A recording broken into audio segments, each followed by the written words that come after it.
No, don't look at him. My mom told me to talk about just how nice Veronica is. Okay. And I was like, no. Why? Why wouldn't you say that? Because that would suck. What? Whoa, stink, sorry. Why? She's very nice. I know, but I don't want it to sound like she's my girlfriend. Oh, I see. Okay. Are you rolling? I'm rolling. Oh, thank God. I'm not going to miss that. Okay, good. That was great.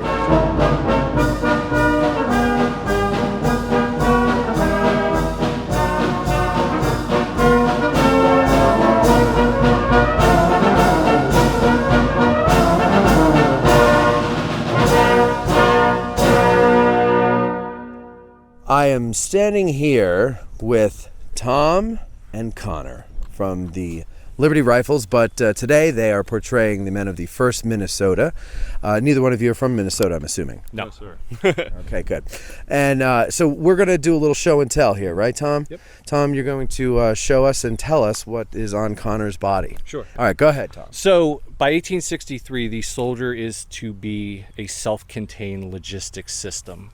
So everything that they need to be on the road for at least 3 days at a time, they are carrying on their body. And why 3 days is they realized you can fit 3 days of rations in the haversack.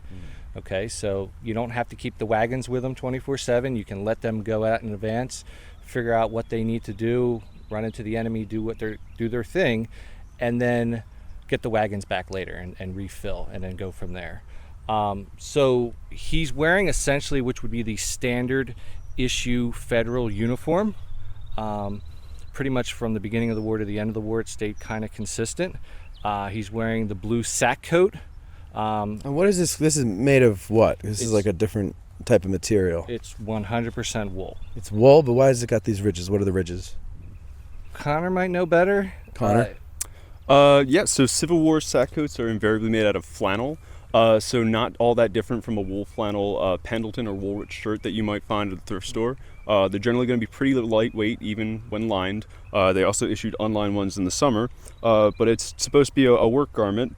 Supposed to be loose and able to, take the strain of soldiering, picking things up, lying down. So it's going to fit a lot different than the cavalry jacket or even a infantry dress coat. And it was designed to be a utilitarian garment, and as a result, very few exist today because they were used in the post-war period by everything from soldiers on the frontier to workers in cities and construction workers and everything like that. Though it's wool, do they call this something else though? Because you see the ridges I'm talking about. It's like almost like a corduroy type of a thing, but not. Yeah, it's a wool flannel. The U.S. Army flannel varies during the war. What you're looking at is the twill. Sometimes Twill, it'll that's be the word. more pronounced. And sometimes when they put them together, they didn't, worry about right and wrong sides. So you might see parts of it that are twilled versus not twilled. But this is the most common fabric, but it varies wildly in shades. The indigo dye being the principal dye lot used for trousers, coats, and caps. All seem to vary. It was noted both in the post-war years by quartermasters taking inventory, as well as soldiers at the time, that one could be hard-pressed to find a matching pair of pants in a regiment. Okay, continue, Tom. Okay, so starting from the three basics, a soldier needs food, a soldier needs water, and usually shelter, clothing, and equipment. So big picture, water would be kept in a simple tin canteen. Now, water was not issued to the soldiers. They were kind of on their own, especially while on campaign, to find it. So this is where you get a lot of the stories of guys literally scooping puddles, slime-covered water, because you're marching 20, 30 miles, you're going to take the only opportunity you can get to get water. Right. And while germ theory didn't technically exist during the Civil War, they knew drinking that water is not the best thing. Right. But when you're desperate, you do what you need to do. Okay. There's not time to boil it. A lot of times that's why you'll see the cups were kept on the outside. They could just scoop down, grab a mouthful, and then keep moving. From there, the soldier also is going to have their haversack. This is where they keep their rations, and that can be issued up to 3 days at a time. Now, when they're on the move, that's where your classic salt pork and your hardtack is going to come into play.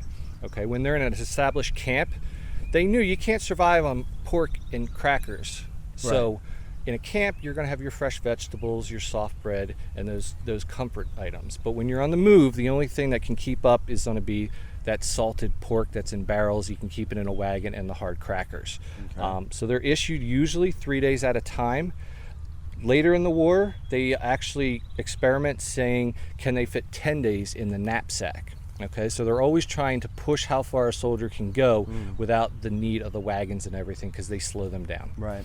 Okay, so that's your food, that's your water. Your equipment. Starting in the front, you're going to have your cap pouch. All the firearms that are used during the Civil War, 90% of them are going to be percussion. They're going to have a percussion cap. So what that means is there's actually a brass cap that is going to come out and get put on the nipple of the gun, and when the hammer strikes it, that creates the spark that goes into the barrel and ignites the powder. So all your caps are going to be kept in your cap pouch.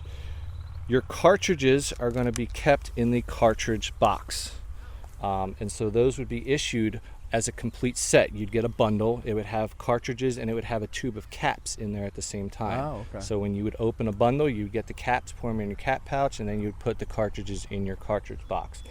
They would also sometimes be issued more ammunition than they could put in their cartridge box, and that would be required to either go in their pockets or in their knapsack. Okay. Guys would carry it any way possible.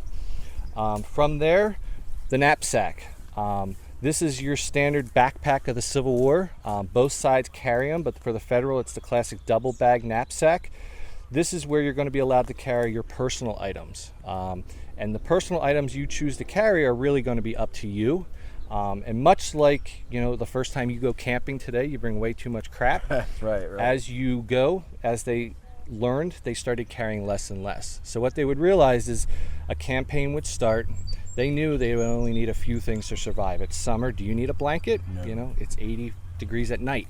You might just carry a rubber gum blanket or a shelter half that you could throw over you. Extra shoes, you don't need that stuff. You just bring an extra pair of socks, maybe an extra shirt, and that's it. You're traveling light. You don't want to be bogged down with this stuff. Anything else you can keep back in the wagons, keep back in camp, and you would get that when the campaign is over. From there, the only other thing we're missing is he's wearing the standard forage cap. This is your classic Civil War, when you think Civil War cap, it's the Federal forage cap. He has the Corps badge on it. So Corps badges are introduced in 63. In early 1863. And all it is to differentiate the different units. So a commander riding by could say, hey, I know that's my corps, and based on the color and the shape, they could, those are my men or someone else's. So like I said, he's a complete contained unit. The only other thing we forgot is this bayonet, which goes on the end of the rifle. There's a lot of talk about how useful the bayonet is. There's very few times where they're actual bayonet hand-to-hand combat. Most likely it's being used as candle holders. You can cook with it. You can do all sorts of things. Drag bodies. You can drag bodies. There's they find them where they're curved to turn into hooks. So that's it. This is a Union soldier at Gettysburg that's traveling as light as humanly possible. He is expected to, march 20 to 30 miles this way. Anything he needs, he's carrying, and this is how they would live. And what'd you call the knapsack? It's a double bag knapsack. So why is it called that? Show everybody why it's called that. If we open it, it's just two bags that are folded over each other. So and if you were to open that up, it would be a couple feet long. It's nothing fancy. It's literally just a front and back bag. And you would carry as much stuff as you'd really want, There's some great accounts where guys literally list what they're carrying on the campaign, and it's simple. It's a blanket, maybe a shelter half, extra pair of socks, maybe a pen, and that's it. And one thing to add is, in the beginning of the war, it's very common for units to drop their knapsacks and baggage before they would go into combat. They would be ordered to do that. The problem is if you were pushed back and retreat from a battlefield, all your belongings are left behind. So you start seeing a lot later in the wars where guys are going into battle, keeping their knapsacks, keeping their blanket rolls, because they know you drop it, you might not ever get it back. Right. Yeah. So it's really personal preference.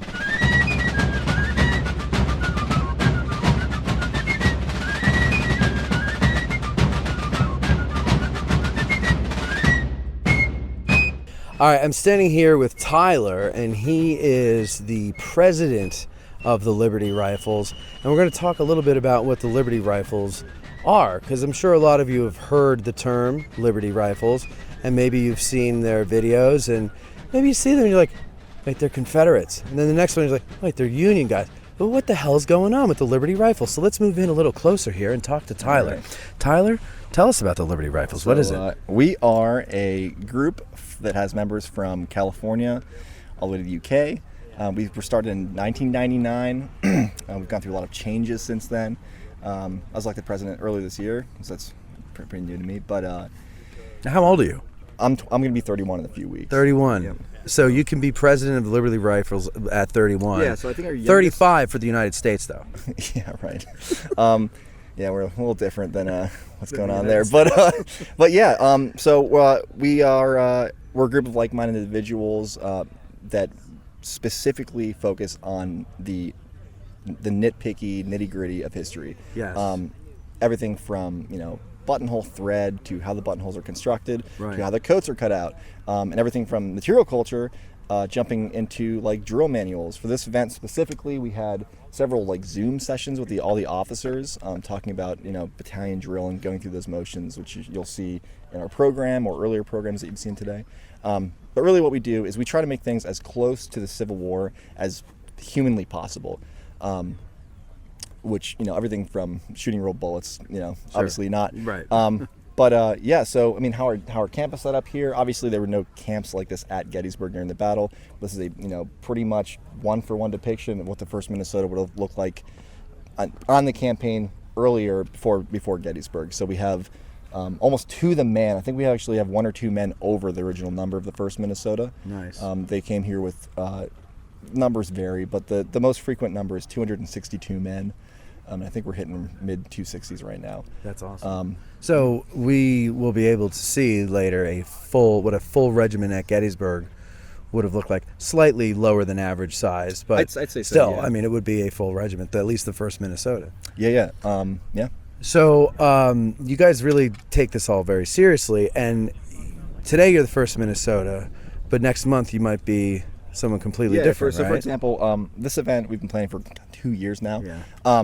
So I remember when the great Trinetti was like, I'm going to do this. And then Owen's like, I'm going to do it. And it's like, when are you doing it? It's like, oh, not till next year. It's like, well, stop telling me now. So yeah, we agreed to do 1st Minnesota for this program, working with the National Park Service, which we like to do a lot because they're great hosts, and we get to do really cool stuff like this on the actual ground that happened on. So if it's a national park, for example, Gettysburg on the anniversary, on the day, Yeah. to the minute, to the hour, right. and you can't beat that, especially for freaks like us who live and breathe this stuff. To make it as close as possible, you can't get closer than the actual time. Yep.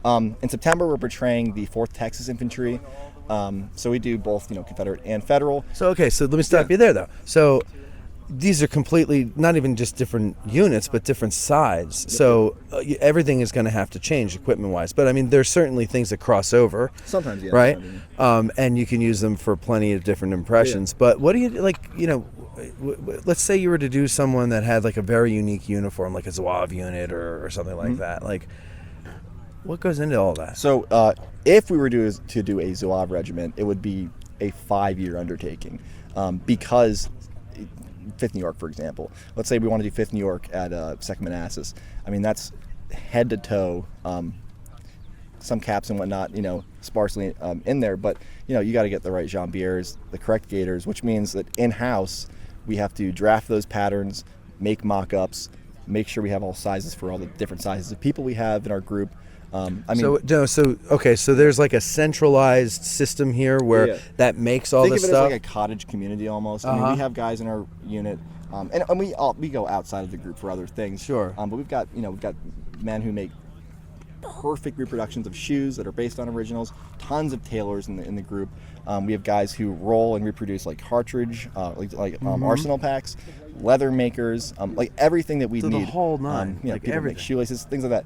And then on the other side, we do a lot of civilian events and like civilian focused things and citizens. So over here we've got a lot of our citizen reenactors portraying this U.S. Sanitary Commission, for example. We've got people portraying local civilians of Gettysburg. And going into that, I mean, civilian clothing in the 19th century is changing so frequently. Sometimes, but especially women's clothing. So much work goes into that. I mean, this is like a lot of work logistically to get almost 300 people here. Yeah. Get them dressed in their correct things. Make sure everyone's cartridge box has the right stitches per inch, kind of thing. Which, and jumping on off of that point, we bring tens of thousands of dollars worth of loaner gear to these events. So, like yesterday. So, like, if I wanted to join you. So you'd send me a message or send our Vice President Craig a message or any members really. You say, dude, I'm like really, like I'm a reenactor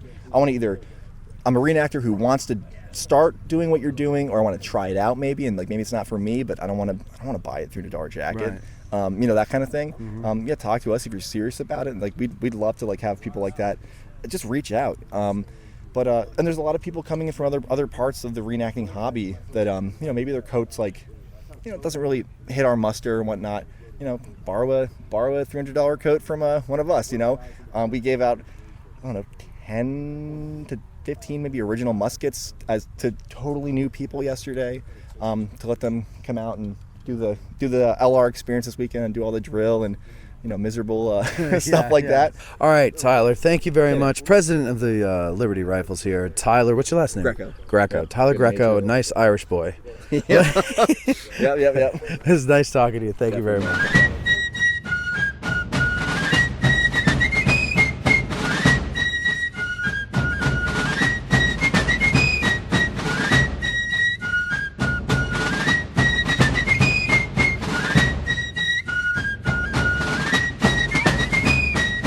All right, so we're standing here with James Miller. He is portraying a civilian, right, in the member sanitary of the US Sanitary Commission. So, all right, the Sanitary Commission. What would the Sanitary Commission do?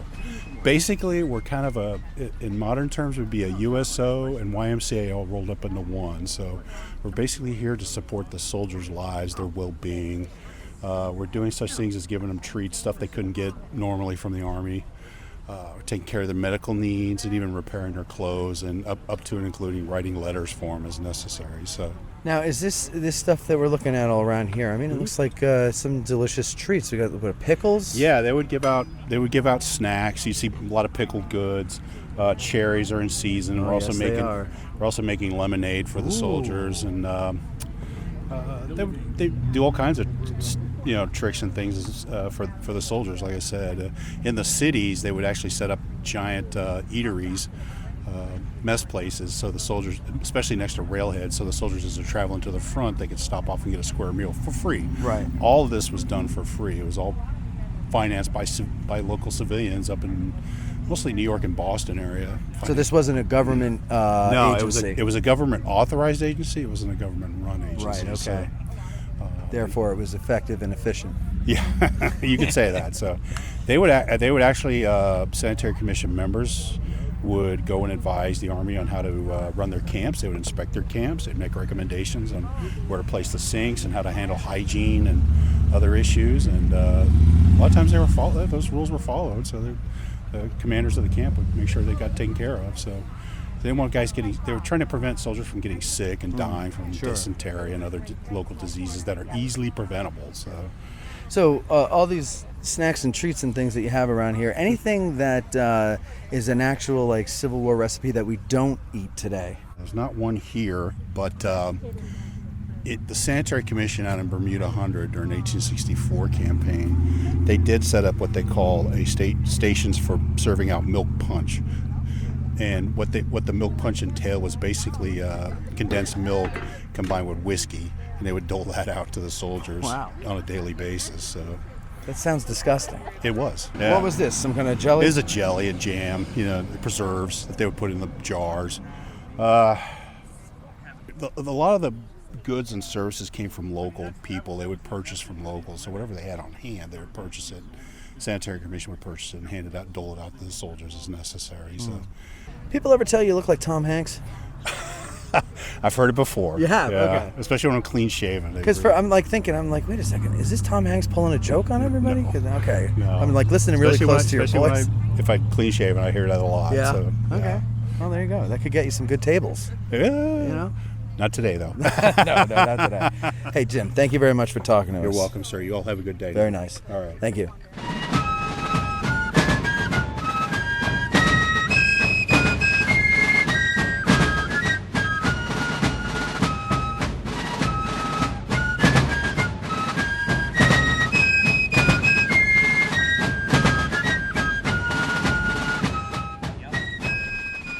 I am sitting here with Jacob. Jacob is possibly not the youngest, but one of the youngest fans that I'm aware of Addressing Gettysburg.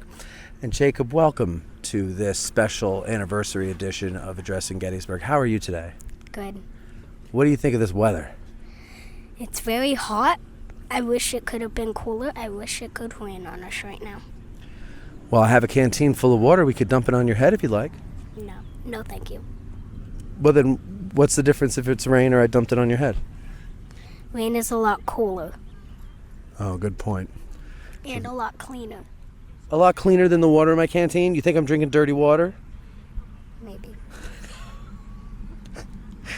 You are one smart little guy.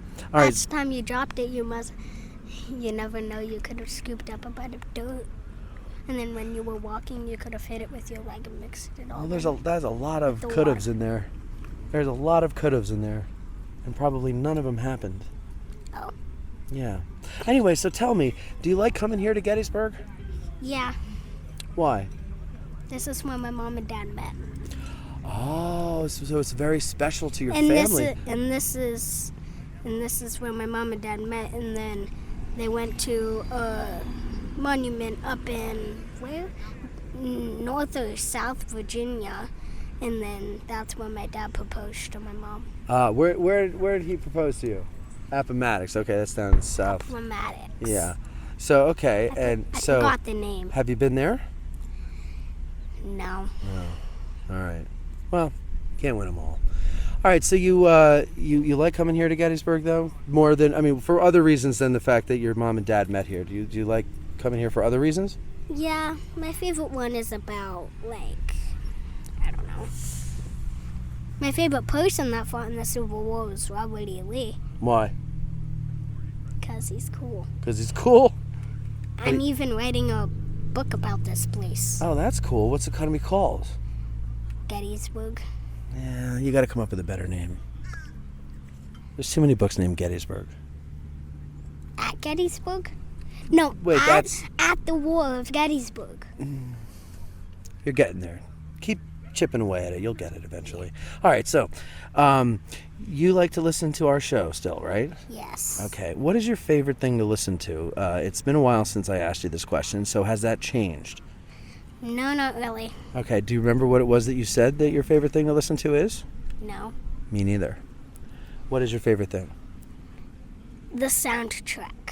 I like the soundtrack. My favorite one is Fife and Gun, because, You're talking about the movie Gettysburg. no, Yes, you are. there's a soundtrack. Yeah, to the movie Gettysburg. I'm talking Yeah, about our there's show. But there's a song called, Fife and Gun. Yeah, I know. Yeah. That's from the movie. okay. Oh, what do you mean, okay? Like, I'm the one who's not getting this conversation. I'm asking you about our show. Okay. Okay, forget it. You don't like our show, apparently. What do you think of Veronica? She's cute. Ah. I meant to say sweet. Oh, even better. How about Eric? Yeah, I guess. And you are cool, too.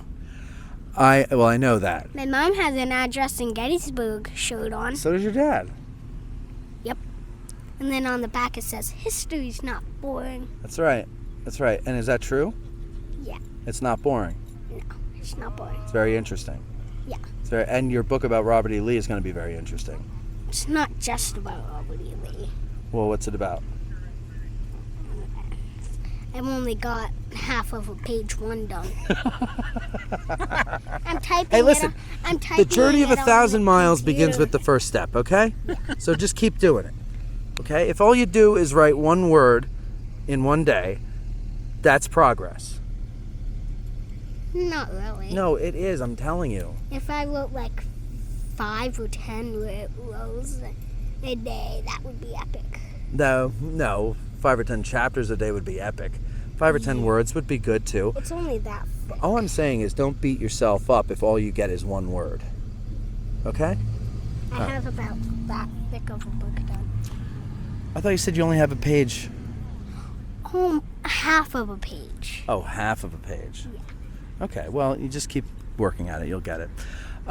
Jacob, do you have suntan or sunscreen on? No. I don't either, and I'm feeling it on the back of my neck. Are you feeling it? But you? Well, you got a shirt on. You don't feel it on your ears or the back of your neck? I feel it right here. Yeah, I'm feeling it. Why don't you say we get out of this sun? Yeah. Okay, we'll go do that. Reporting live on tape, which is actually digital.